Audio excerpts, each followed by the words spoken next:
الحمد لله رب العالمين، والصلاة والسلام على سيد الأنبياء والمرسلين وعلى آله وأصحابه أجمعين. أما بعد، فقد قال الله تبارك وتعالى في القرآن المجيد والفرقان الحميد: أعوذ بالله من الشيطان الرجيم، بسم الله الرحمن الرحيم.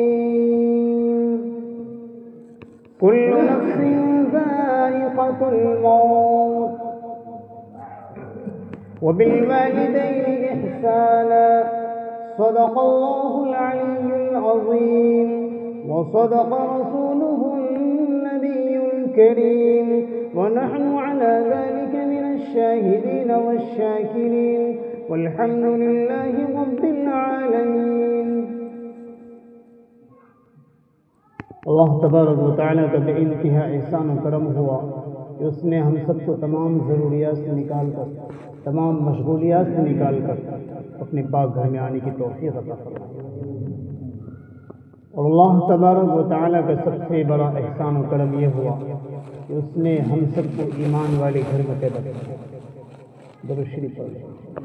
اللهم صل على محمد وعلى آل محمد كما صليت على إبراهيم وعلى آل إبراهيم إنك حميد مجيد. اللهم بارك على محمد وعلى آل محمد كما باركت على إبراهيم وعلى آل إبراهيم إنك حميد مجيد. ایک دن مرنا ہے آخر موت ہے، ایک دن مرنا ہے آخر موت ہے، کر لے جو کرنا ہے آخر موت ہے. انسان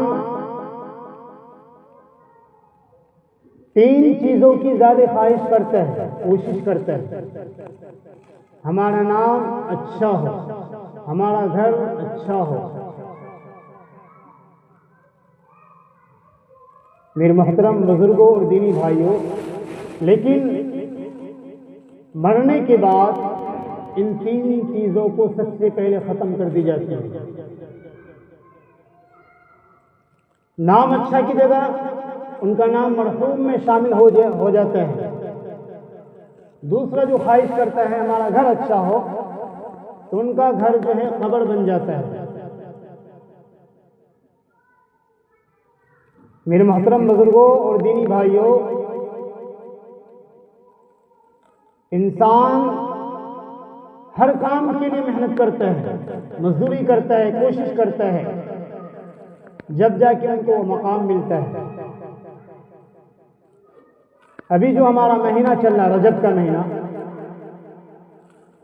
نبی علیہ السلام کثرت سے استغفار کیا کرتے تھے، روزہ رکھا کرتے تھے، قرآن کریم کی تلاوت کیا کرتے تھے.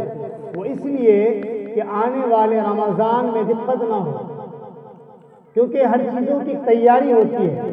کہیں جاتے ہیں تیاریاں کرتے ہیں. اسی طریقے سے رجب میں رمضان کی تیاری کیا کرتے تھے.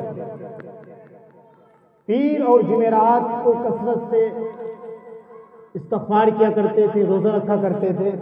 اور اکثر و بیشتر جو ہے، یعنی آپ جو ہے رجب، شعبان، رمضان، ان تین مہینوں کو ایک جیسے استعمال کیا کرتے تھے. کیونکہ رجب میں جو آپ روزہ رکھیں گے، یعنی جو آگے کے آپ کا آنے والا شعبان اور رمضان ہے، اس میں آپ کو ہمت حوصلہ بڑھ جائے گا. رجب کا مہینہ جو ہے تیاریوں کا مہینہ ہے. انسان کی ہر چیزوں میں ایک چیز شامل ہوتی ہے کہ ہمارے لیے کچھ تیاریاں ہوں اور کوئی دقتوں کا سامنا نہ کرنا پڑے. اس کے لیے جو ہے ہمیں اس سے پہلے ساز و سامان یا کسی چیز کی تیاریاں کرنی پڑتی ہے. میرے محترم بزرگوں، میں نے ایک حدیث پڑھی تھی: کل نفس ذائقۃ الموت. انسان جو آیا ہے پوری زندگی رہنے کے لیے نہیں آیا ہے. ابھی ہمارے اور آپ کے سامنے نوجوان جا رہے ہیں جس کے لیے ہم سوچ بھی نہیں سکتے ہیں. موت برحق ہے. آج ان کی، کل ہماری باری ہے، اور ان کی باری ہے. ایک نہ ایک دن ہر انسان کو موت کا مزہ چکھنا ہے. اس گھر تک جانا ہے، لیکن اس گھر تک جانے کے لیے ہمیں تیاریاں بھی کرنی پڑیں گی۔ ہمارے ساتھ جو سوال و جواب کا معاملہ ہوگا اس وقت ہم کیا جواب دیں گے؟ تو مرنے سے پہلے موت کی تیاری ضروری ہے۔ ہمارا کردار اچھا ہو، ہمارا اخلاق اچھا ہو، ہمارا اعمال اچھا ہو، ہمارا رہن سہن اچھا ہو، ہمارا نماز روزہ اچھا ہو، ہمارا لین دین کا معاملہ اچھا ہو۔ دو بھائیوں کا واقعہ ہے، دو بھائی تھے، تو دونوں بھائیوں کا جو ہے بٹوارا ہو چکا تھا۔ بٹوارا ہونے کے بعد دھان کا سیزن تھا، تو دھان جو ہے دو گدیوں میں تقسیم ہو گئی۔ اب جو دو گدیوں میں تقسیم جو ہو گئی، بڑا بھائی چھوٹا بھائی سے کہتا ہے تم چلے جاؤ کھانا کھا کے آ جاؤ۔ تو بڑے بھائی کے دل میں خیال آیا کہ ہر چیز میں خرچ وہی کرتا ہے، وہی لین دین کا معاملہ کرتا ہے، اپنے گدیوں میں سے، اپنے جو ان کی گدی دھان کی رکھی ہوئی تھی اس میں سے 4-5 من دھان اٹھا کر کے ان کی گدیوں میں ملا دیا۔ اب جو کھانا کھا کر کے وہ آیا چھوٹا بھائی، تو بڑے بھائی سے کہنے لگا بھائی میں تو کھانا کھا کے آ چکا ہوں، اب آپ جاؤ کھانا کھا کے آؤ۔ دیکھیے لین دین کا معاملہ کیسے ہوتا آپس میں۔ اب جو ہے بڑا بھائی کھانا کھانے کے لیے گیا، تو چھوٹے بھائی کے دل میں خیال آیا کہ مہمان وغیرہ جو آنا جانا کرتا ہے، اڑوس پڑوس رشتے دار جو آتے ہیں وہ بڑے بھائی کے یہاں کھانا کھاتے ہیں۔ چھوٹے بھائی کے دل میں خیال آیا کہ جو ان کے دھان میں دھان رکھی ہوئی تھی انہوں نے بھی 4-5 من دھان ان کے گدی میں ملا دیا۔ اس طریقے سے دونوں کا لینا دینا برابر ہو گیا، اور جو دھان تھا جوں کا توں رہ گیا، لیکن ثواب کما لیا۔ میرے محترم بزرگوں اور دینی بھائیوں، ایک ہاتھ سے ہم دین کے لیے خرچ کرتے ہیں تو دوسرے ہاتھ کو پتہ نہیں چلنا چاہیے، اگر دوسرے ہاتھ سے خرچ کرتے ہیں تو پھر دوسرے ہاتھ کو پتہ نہیں چلنا چاہیے۔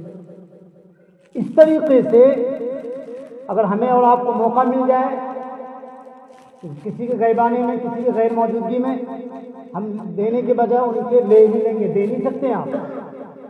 اس لیے میرے محترم بزرگوں، لین دین کا معاملہ اگر جس کا صحیح رہا ان کی زندگی صحیح گزرے گی، ان کا اعمال صحیح ہوگا، ان کا کردار صحیح ہوگا، ان کا اخلاق صحیح ہوگا۔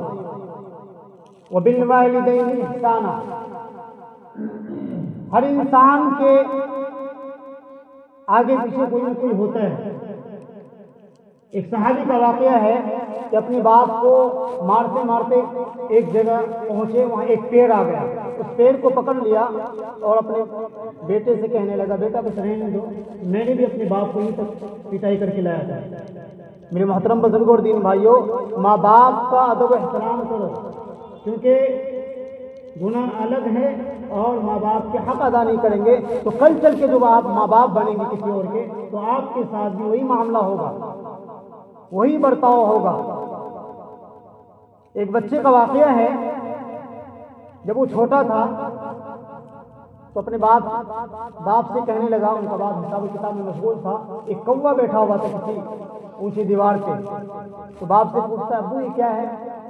کہا کوا ہے۔ یعنی اسی طریقے سے 6-7-25 دفعہ پوچھا انہوں نے، کہا کوا ہے کوا ہے۔ اب اس دن جو ہے ان کا والد صاحب دن تاریخ لکھ لیا، جب اس کا لڑکا جوان ہو گیا، 25 سال کا ہو گیا، اس کے بعد اسی جگہ ان کے والد صاحب بیٹھے تھے، ان کا لڑکا بھی بیٹھا تھا، لیکن جو حساب کتاب ان کا والد صاحب کر رہے تھے اب وہ حساب کتاب ان کا لڑکا کر رہا تھا، کیونکہ وہ ضعیف ہو گئے تھے، کمزور ہو گئے تھے۔ اب ان کا والد صاحب اپنے بچے سے کہتا بیٹا وہ کیا ہے؟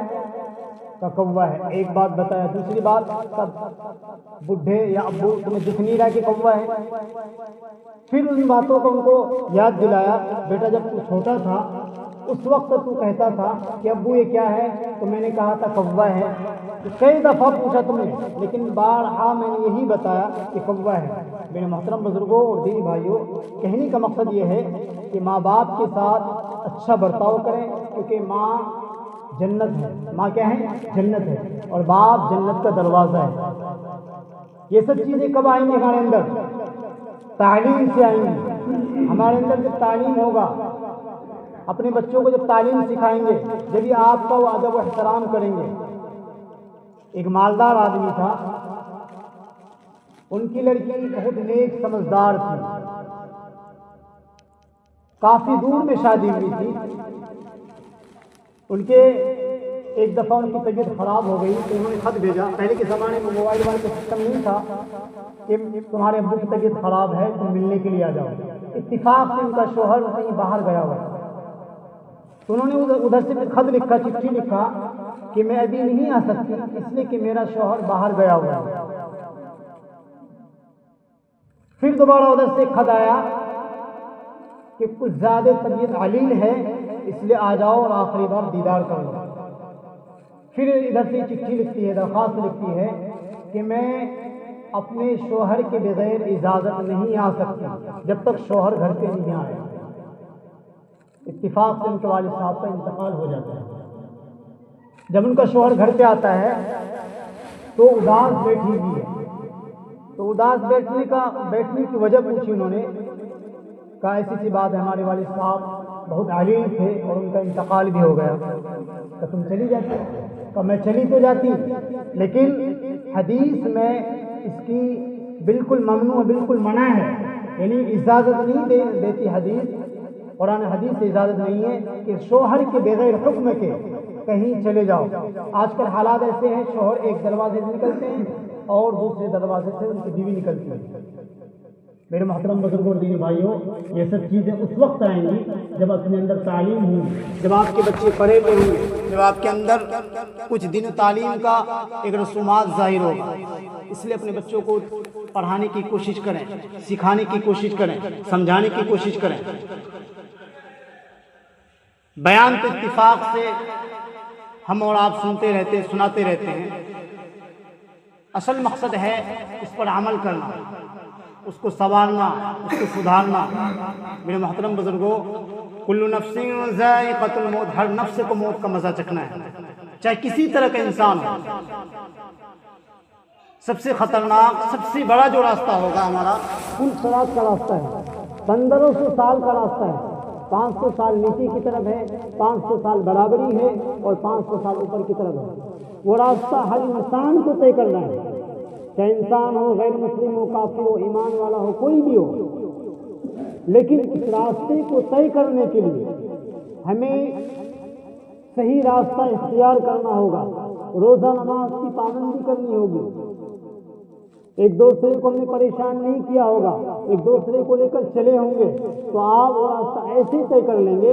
آپ فرشتے سے پوچھیں گے ہمیں یہ بتاؤ پل صراط کب آئے گا، تو فرشتے کہے گا کہ تم پل صراط سے گزر چکے ہو، پل صراط سے گزر چکے ہو، یعنی ایسے گزر جائیں گے آپ بجلی کی طرح کہ آپ کو پتہ بھی نہیں چلے گا۔ لیکن جو انسان کسی کو پریشان کیا ہوگا، نمازیں نہیں پڑھی ہوں گی، زکوٰۃ ادا نہیں کیا ہوگا، وہ لڑکھڑاتے ہوئے گر جائے گا۔ اس لیے میرے محترم بزرگ اور دینی بھائیوں، نماز کی پابندی کریں، موت سے پہلے موت کی تیاری کریں، اپنے ایمان کو مضبوط بنائیں، ایک دوسرے کو پریشان نہ کریں، ایک دوسرے کو لے کر چلیں۔